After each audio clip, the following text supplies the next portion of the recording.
തീരുമാനിച്ചത്. അതുകൊണ്ട് ആ തരത്തിൽ വ്യാമോഹിക്കുന്നവരോട്, ഞങ്ങൾ ഇവിടുന്ന് SDP അടിവേർ അറുത്ത് കളിയുമെന്ന് പറയുന്നവരോട് വിനയത്തിന്റെ ഭാഷയിൽ, വെല്ലുവിളികളൊന്നുമില്ല, വളരെ വിനയത്തിന്റെ ഭാഷയിൽ പറയാ, നിങ്ങളെ കൊണ്ട് കൂട്ടിയാൽ കൂടൂല എന്ന് മാത്രം, നിങ്ങളെ കൊണ്ട് കൂട്ടിയാൽ കൂടൂല എന്ന് മാത്രം പറഞ്ഞു വെക്കുക. അത് ഞാൻ അയ്യൂരില് ഞങ്ങൾ അവസാനം നിങ്ങൾക്ക് ഞങ്ങളെ ആശയത്തോട് പോരടിക്കാൻ നിഷ്പക്ഷരായ ഈ മാനന്തവാടിയുടെ ജനാധിപത്യ വിശ്വാസികളോടാണ് പറയുന്നത്. ഞങ്ങൾ ഇവരോട് പറഞ്ഞു, പ്രിയപ്പെട്ടവരെ, ആശയപരമായി നിങ്ങൾക്ക് SDP നേരിടാൻ നിങ്ങൾക്ക് ത്രാണിയുണ്ടെങ്കിൽ നിങ്ങൾ വാ. ആശയപരമായി ആശയത്തിൽ നിങ്ങൾ ജയിക്കും. SDP മുന്നോട്ട് വെച്ച രാഷ്ട്രീയത്തെ ഇത് ശരിയല്ലെന്ന് പറയാൻ ത്രാണിയുള്ള ഏതൊരുത്തരുണ്ടെങ്കിലും വരാം. അല്ലാതെ ചാപ്പകൾ കുത്തി ഭീഷണിപ്പെടുത്തി തല്ലിത്തോൽപ്പിച്ച് കളയാമെന്നൊക്കെ വരുമ്പാണ് ഞങ്ങൾ വേറെ ചില സ്വഭാവം, നിങ്ങൾ പറയുന്ന ഭാഷയുടെ ഒരു ശൈലിയിലേക്ക് ഞങ്ങൾക്ക് പോകേണ്ടി വരുന്നത്. അത് അയ്യൂരിൽ നടന്നു. സാലിം അവിടുത്തെ വലിയ ഞങ്ങളുടെ നേതാവ്, പ്രിയപ്പെട്ട നേതാവ്, മൂപ്പർ ഇലക്ഷനൊക്കെ കഴിഞ്ഞ വീട്ടിലേക്ക് പോകുമ്പോ കപ്പിക്കോല് വെച്ച് അടിക്കുക ലീഗാരെ. ഞാനവിടെ പോയിട്ട് പറഞ്ഞു, ലീഗാരെ നിങ്ങൾക്ക് കൂട്ടിയാൽ കൂടൂലേ, നിങ്ങൾ ഈ പരിപാടിക്ക് നിൽക്കരുത്. ഇപ്പൊ മമ്മിച്ച നിലവിളിയാ. മാർബിളി ഷോപ്പ് പണിയെടുക്കുന്ന യൂത്ത് ലീഗിന്റെ നേതാവിന് ആരൊക്കെയോ സൽക്കരിച്ചു. കാലിന് 8 സ്റ്റിച്ചുണ്ട്, തലക്ക് 3 സ്റ്റിച്ചുണ്ട്. ഞാൻ പറഞ്ഞതല്ലേ കൂട്ടിയാൽ കൂടൂല. കഴിഞ്ഞ ദിവസം എന്റെ നാട്ടില് ഒരു സംഭവം ഉണ്ടായി. ഞങ്ങളൊരു പ്രവർത്തകരാണ്. 8 വർഷം മുമ്പേ 10ഓളം വരുന്ന RSSകാര് വലിയ വാളൊക്കെ എടുത്തിട്ട് അയാളെ കൊല്ലാൻ വന്നു. രാത്രി 8-8:30 മണിക്ക് അദ്ദേഹം കടയിൽ പോകുമ്പോ, ചെറിയ മോനാ, കണ്ടാലറിയാം ഈ പോകുന്ന അത്രയും ഇല്ല, തടഞ്ഞു നിർത്തി തല്ലാൻ തുടങ്ങി. ആ ചോദിച്ചു, എന്താ കാര്യം? അറിയുന്ന ആൾക്കാര്, നാട്ടുകാരാണ്. കാര്യവാഹുണ്ട്, ശാരീരിക ശിക്ഷക്കും അങ്ങനെ എല്ലാ ആളുകളും ഉണ്ട് ഈ തല്ലുന്ന കൂട്ടത്തിൽ. മൂപ്പര് കുറെയൊക്കെ ഒഴിഞ്ഞു മാറി, വേണ്ട ഞാൻ പോയിക്കോട്ടെ എന്ന് പറഞ്ഞു. അപ്പൊ ഒരാള് പറഞ്ഞു, ഇതൊന്നും പോരെ, എനിക്ക് സാധനം കണ്ട് ചാടിക്കൊടുത്തു, വെട്ടടാന്ന് പറഞ്ഞു. കിട്ടിയത് സമീറിന്റെ കയ്യിലാ, അവൻ വെട്ടി. അപ്പൊ ഒരാള് കോഴിക്കോട് ആശുപത്രിയില്, ഒരാള് മംഗലാപുരം ആശുപത്രിയില്, ഒരാള് തലശ്ശേരി ആശുപത്രിയിലൊക്കെ ആയിട്ട് കലാപരിപാടി അങ്ങനെ അവസാനിച്ചു. 8 വർഷം കഴിഞ്ഞ് കേട്ടോ. മെനഞ്ഞാതൊരു പുതിയ നാടകം. സമീർ രാത്രി 10 മണിക്ക് വീട്ടിൽ കിടന്നുറങ്ങ. ഷമീറിന്റെ വീടിന്റെ പിറകുവശത്ത് നിന്നോ ശബ്ദം കേൾക്കുന്നു. ഷമീർ ഉണർന്നപ്പോ ഉമ്മ പറഞ്ഞു, മോനെ ഈ ഭാഗത്തു നിന്നാ ശബ്ദം കേൾക്കുന്നത്. 8 വർഷം മുമ്പ് കൊല്ലം വധശ്രമത്തിന് വിധേയമായ ഒരു ചെറുപ്പക്കാരനായതുകൊണ്ട് പിറകുവശത്തെ വാതിൽ തുറന്നടങ്ങുമ്പോ ഉമ്മ മീൻ മുറിക്കുന്ന അരിവാൾ അവിടെ ഉണ്ടായിരുന്നു. ആ അരിവാൾ എടുത്ത് ഷമീർ പുറത്തേക്ക് പോയി. അപ്പൊ 2-3 ആളെ ഇരുത്തത്ത് നിൽക്കുക. ആരാടാന്ന് ചോദിച്ചു. 4-5 ആള് ഓടിപ്പോയി. അപ്പോ ഇവന്റെ ഉമ്മാനോട് പറയും, സാരയില്ല ഒരു പോയിട്ടുണ്ട്, നമുക്ക് ഉറങ്ങാം. പക്ഷെ ഇപ്പുറത്ത് വലിയൊരു പ്ലാനിങ് ഉണ്ടായിരുന്നു എന്ന് ഷമീർ അറിയില്ല. ഒരു 2-3 മിനിറ്റ് കഴിയുമ്പോ ഒരു 10-200 RSSകാര് ഷമീറിന്റെ വീട് മൊത്തം വളയ. എന്താ പറയുന്നത്? ഉത്സവം കഴിഞ്ഞു വരുന്ന 3 കുട്ടികളെ നേരെ ഷമീർ വാള് വീശി. ഷമീറിന്റെ വീട്ടിന്റെ മുറ്റത്ത് അസമയത്ത് കണ്ടപ്പോ ആരാടാന്ന് ചോദിച്ചു ഓടിപ്പോയതാ. അപ്പൊ വലിയ ബഹളായി. പ്രഗത്ഭരൊക്കെ ഉണ്ട് കേട്ടോ, ക്രിമിനൽ കേസിലെ പ്രതികൾ, കൊലക്കേസിലെ പ്രതികളൊക്കെ ഉണ്ട്. അപ്പൊ അവിടെ പരിസരവാസികളൊക്കെ ഓടി വന്നു, തടഞ്ഞു നിർത്താനും പിടിച്ചു നിർത്താനൊക്കെ നോക്കുന്നു. അവിടെ കല്ലേറുണ്ടാകുന്ന ഷമീറിന്റെ വീട്ടില്. ഷമീർ അപ്പോഴും 1000 രൂപ കത്തിയായിട്ട് കോലായിൽ അങ്ങോട്ടും ഇങ്ങോട്ടും നടക്കുക. അപ്പൊ ഒരു ലീഗിന്റെ സുഹൃത്ത് പറഞ്ഞു, നീ അകത്ത് പോണേ, നമുക്ക് പിന്നെ തീർക്കാം. അവിടെ ഷമീർ പറഞ്ഞൊരു വാക്കുണ്ട്, റൌഫ് സാഹിബ്, ഇവരെ മുന്നിൽ പേടിച്ചിട്ട് ഒരു ദിവസം 1 മിനിറ്റ് ജീവിക്കുന്നതിൽ നല്ലത് എന്നെ ഒന്ന് തുറന്നു വിട്ട് 200 ആളിടയിലേക്ക് ഞാൻ പോകാം, ഞാൻ മരിച്ചുകൊള്ളാം. അതാണ് RSSനോട് ഞങ്ങളുടെ നിലപാട്. പോലീസ് വന്നു, ഷമീറിനെ സ്റ്റേഷനിലേക്ക് മാറ്റി. ഞങ്ങൾ രാത്രി സ്റ്റേഷനിൽ ചെന്ന് അറസ്റ്റ് ചെയ്താണോ സാറേ? അല്ല, ഒരു സുരക്ഷയ്ക്ക് വേണ്ടി കൊണ്ട് കൂട്ടിയതാണ്. നിങ്ങൾ ഇപ്പൊ പോയിക്കോ, രാവിലെ കൊണ്ടുപോവാം. രാവിലെ പോലീസ് സ്റ്റേഷനിൽ ചെന്നപ്പോ പഴയ 308, ഇപ്പോഴത്തെ ഭാരതീയ സംഹിതയില് 110, പഴയ 308 തന്നെയാണ്. പുള്ളിയെ കോടതിയിൽ ഹാജരാക്കുക. 2 ദിവസമായി ജയിലിൽ കിടന്നു. ഇന്ന് ഇറങ്ങി നമ്മൾ കൂട്ടി വീട്ടിൽ കൊണ്ടാക്കിയിട്ട് വന്നതാണ്. എന്ന് പറഞ്ഞാൽ ഇങ്ങനെയൊക്കെയുള്ള പ്രതിസന്ധിയിലൂടെയാണ് ഞങ്ങൾ മുന്നോട്ട് പോകുന്നത്. എന്തിനാണ് ഈ പ്രയാസം? മുസ്ലിം ലീഗിലോ കോൺഗ്രസിലോ CPM-ലൊക്കെ വന്നാല് എന്തെങ്കിലും ഫണ്ടെല്ലാം കുറച്ചൊക്കെ നമുക്കും കൈയിട്ട് വരാം. രക്തസാക്ഷി ഫണ്ട് പോലും കട്ടുനിന്നെന്ന് കുഞ്ഞികൃഷ്ണൻ പറയാ. രക്തസാക്ഷി ഫണ്ട് പോലും മോഷ്ടിച്ചെന്ന് പറയുന്ന കാലഘട്ടത്തിലൂടെ കേരളത്തിലെ രാഷ്ട്രീയം മുന്നോട്ട് പോകും. ഇത് പറഞ്ഞു വെക്കുന്നത് ഈ പ്രതിസന്ധിയിലൂടെ ഒക്കെ ഞങ്ങൾ മുന്നോട്ട് പോകുന്നത് പ്രിയപ്പെട്ടവരെ ഈ നാടിന്റെ ഭരണഘടനയെ സംരക്ഷിക്കാൻ, വരും തലമുറക്ക് ഈ രാജ്യത്ത് ജീവിക്കാനുള്ള ചുറ്റുപാടുകളെ ഭൗതിക സാഹചര്യങ്ങളെ ശ്രദ്ധിച്ചു വെക്കുവാൻ വേറെ ഒരു താല്പര്യമില്ല.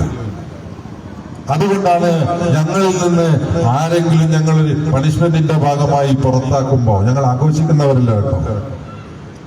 ഞങ്ങളെ ശരീരത്തിൽ നിന്ന് ഒരു അവയവം വെട്ടിമാറ്റുന്ന വേദനയോടെ ഞങ്ങളൊരു പണിഷ്മെന്റ് കൊടുക്കുക, അവനൊന്ന് സസ്പെൻഡ് ചെയ്യുക, അവനൊന്ന് ഡിസ്മിസ് ചെയ്യുക. കാരണം ഞങ്ങളും അവനും ഒത്തുചേർന്നത് എന്തിന്റെ പേരില?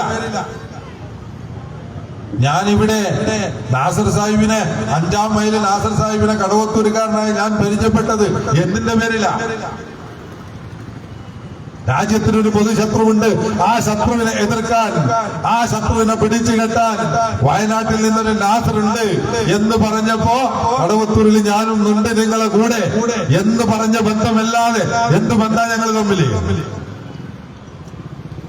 അത് നിങ്ങള് ഡൽഹിയിൽ പോയാലും അത് നിങ്ങൾ കർണാടകയിൽ പോയാലും ഞങ്ങൾ പരസ്പരം സഹോദരന്മാർ എന്ന് വിളിക്കുന്നത് ഈ ഒരു വിഷയത്തിലാണ്.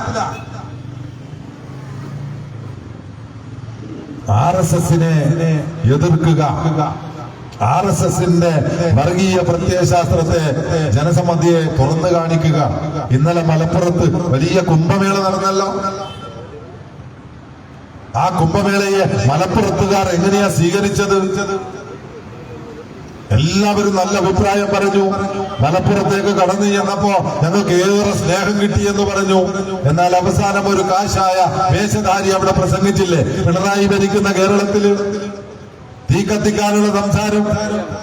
ഞങ്ങളൊരു തീരുമാനമെടുത്തിട്ടുണ്ട്. ഞങ്ങള് പ്രസംഗങ്ങളൊക്കെ പഴയ ഒരു ശൈലിയിൽ നിന്ന് ലേശൊരു ബ്രേക്ക് വരുന്നത് എന്താ അറിയോ? അതും ജനാധിപത്യ സമൂഹത്തോട് പറയാം. ഞങ്ങള് LDFന്റെ ചില പോരായ്മകൾ വിളിച്ചു പറഞ്ഞു. ചില തെരഞ്ഞെടുപ്പില് വോട്ടെല്ലാം കൂടെ അങ്ങോട്ട് UDFന് പോകും.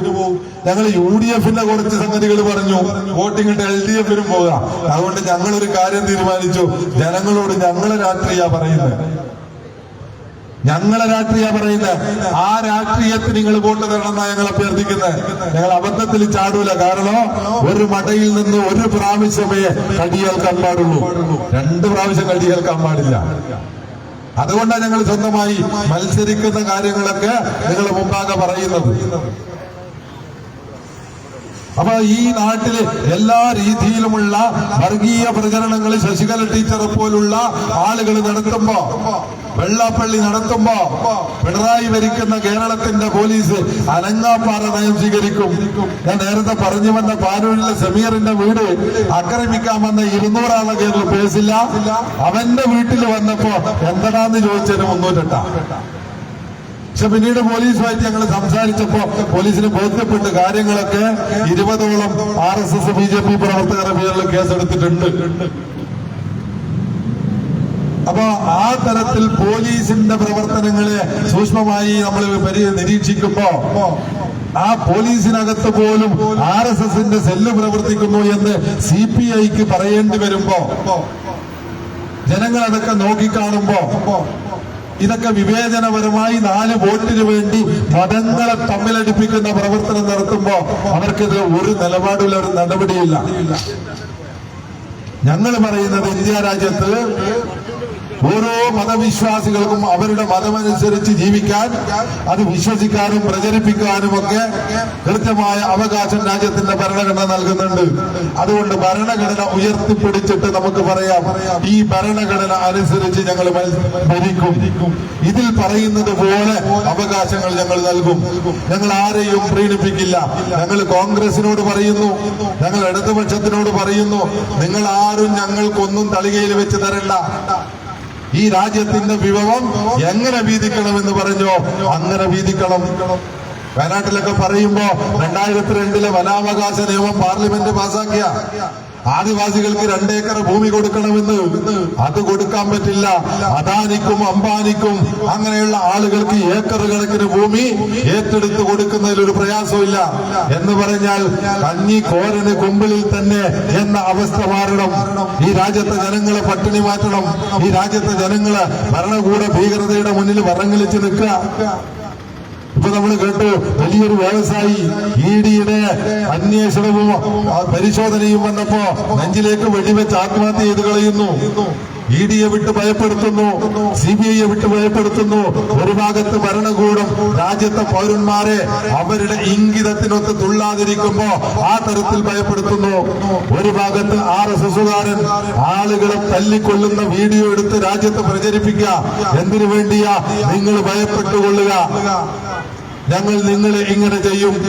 അപ്പുറത്ത് യോഗി ആദിത്യനാഥിന്റെ UPയിലെ ബുൾഡോസർ രാജ് നടപ്പാക്കിയിട്ട് പാവപ്പെട്ട ജനങ്ങളെ തെരുവോരങ്ങളിലേക്ക് വലിച്ചെറിയുമ്പോ നിങ്ങൾ കർണാടകയിൽ കോൺഗ്രസ് ഭരിക്കുന്ന കർണാടകയില് ബുൾഡോസർ രാജ് നടപ്പാക്കുക.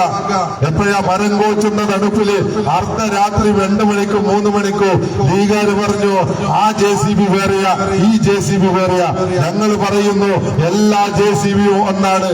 കാരണം പുറത്താക്കപ്പെട്ടവൻ, തെരുവിലേക്ക് എറിയപ്പെട്ടവൻ, അവൻ ഈ രാജ്യത്തെ പാവപ്പെട്ടവനാ, അവൻ ഈ രാജ്യത്തിന്റെ മണ്ണിന്റെ മക്കളാ, അവൻ ഈ രാജ്യത്തെ ദരിദ്രനാണ്. അവനെ നിങ്ങൾക്ക് മാറ്റി നിങ്ങൾക്ക് വികസന പ്രവർത്തനം നടത്തണമെങ്കിൽ നിങ്ങൾ ആദ്യം ചെയ്യേണ്ടത് പുനരധിവാസ പദ്ധതി നടപ്പാക്കണം. അത് നടപ്പാക്കിയതിനു ശേഷമായിരിക്കണം നിങ്ങൾ അവരെ പുറത്താക്കേണ്ടത്. പക്ഷേ ഇവര് കരുതിയത് ഈ പുറത്താക്കൽ നടന്നാൽ ആരും ചോദിക്കാനും പറയാനുണ്ടാകില്ല. അവിടെ SDPIയുടെ സംസ്ഥാന പ്രസിഡന്റ് അബ്ദുൽ മജീദ് സാഹിബ് ഉൾപ്പെടെ നിരവധി പ്രവർത്തകർ അവിടെ എത്തുകയും സമരം നടത്തുകയും ചെയ്തു. മറ്റുള്ളവരും വന്നിട്ടില്ല എന്ന് ഞങ്ങൾ പറയുന്നില്ല. ഞങ്ങൾ നിങ്ങളെപ്പോലെ കുത്തക അവകാശപ്പെടുന്നവരല്ല. കഴിഞ്ഞ ദിവസം ഞാനൊരു വീഡിയോ കണ്ടു. കർണാടകയിലെ പോലീസ് ആ സമരത്തിൽ പിടിച്ചുകൊണ്ടുപോയ SDPIയുടെ കർണാടകയിലെ പ്രവർത്തകർ ജയിൽ മോചിതരായിട്ട് വരുമ്പോ പൊട്ടാസ് പൊട്ടിച്ച് അവിടെ ആഘോഷം നടത്തുന്നത് കണ്ടു. അവരെ വിഷയം എന്തുമാവട്ടെ, ഭരണകൂട ഭീകരതയ്ക്ക് മുന്നിൽ ഓച്ചാനിച്ച് നിൽക്കരുത്. അവർക്കെതിരെ മുഷ്ടിയുരുട്ടി സമരം ചെയ്യാൻ പഠിപ്പിക്കണം ജനതയെ. ഇതാ ഞങ്ങൾ പറയുന്ന രാഷ്ട്രീയം.